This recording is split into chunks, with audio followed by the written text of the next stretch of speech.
We tend to think of heart failure as a sudden, dramatic event, but biologically, it's a slow, narrowing process. Cardiovascular decline rarely happens overnight. Long before a crisis hits, your body telegraphs its arrival through a series of subtle physical signals. This chart shows our misconception. We expect a sharp, unpredictable cliff, but the actual decline is a slow downward curve. In India, 1 in 3 deaths is heart-related, stemming from an information gap where early signals are missed long before the biological limit is reached. The danger lies in how we interpret our body's daily data. We regularly dismiss early check engine lights as just the byproduct of a stressful life. When your baseline cardiovascular energy drops, it is incredibly easy to blame it on getting older or assume you're just out of shape. Or worse, we feel a tight pressure in our chest after walking quickly, and we convince ourselves it's just acid reflux from lunch. Stopping heart failure requires identifying these baseline signals while you still have the leverage to change your trajectory. To separate ordinary discomfort from actual cardiac strain, you have to audit your physical outputs. Look at this symptom triage table, mapping everyday complaints to cardiac realities. Take breathlessness. If climbing normal stairs suddenly leaves you winded, your heart is struggling to pump. This is a direct failure of circulation. Look at chest heaviness or burning. If pressure spikes when physically active, the probability of acid reflux drops and a cardiac warning goes up. Unexplained fatigue is similar. Waking up exhausted without heavy work means your body isn't circulating enough oxygen. If your ankles and feet swell by day's end, your weakened heart is failing to push blood efficiently, causing fluid retention.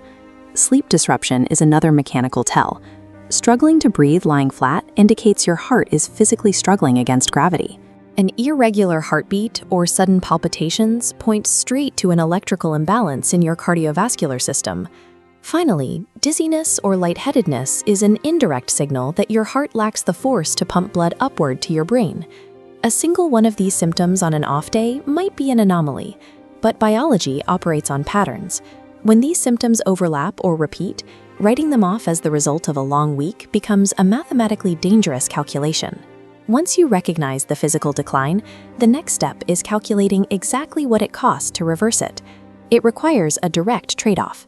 You have to sacrifice short-term lifestyle convenience to rebuild your long-term physiological resilience.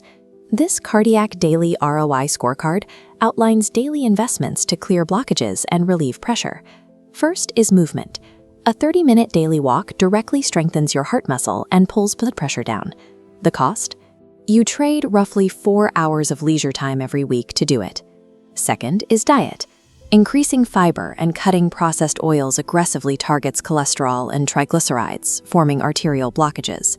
The trade-off is time and friction.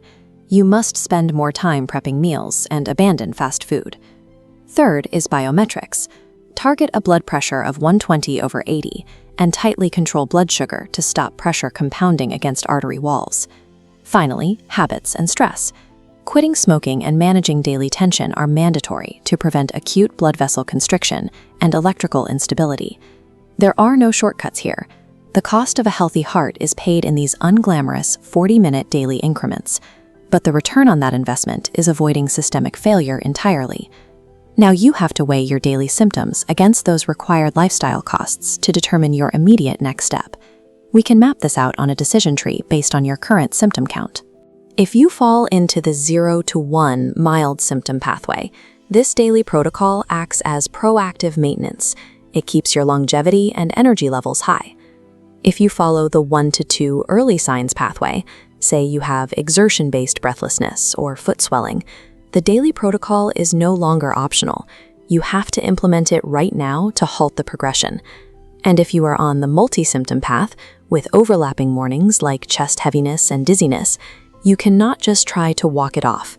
For you, the very first input must be a clinical or Ayurvedic baseline assessment at a specialized clinic like Madhavbag before you attempt physical exertion. Cardiovascular disease does not sneak up on anyone. Your body is continuously transmitting measurable data about the state of your heart. The signals are already there. Your only remaining choice is whether you'll pay the daily costs to read and correct them or pay the ultimate price for ignoring them.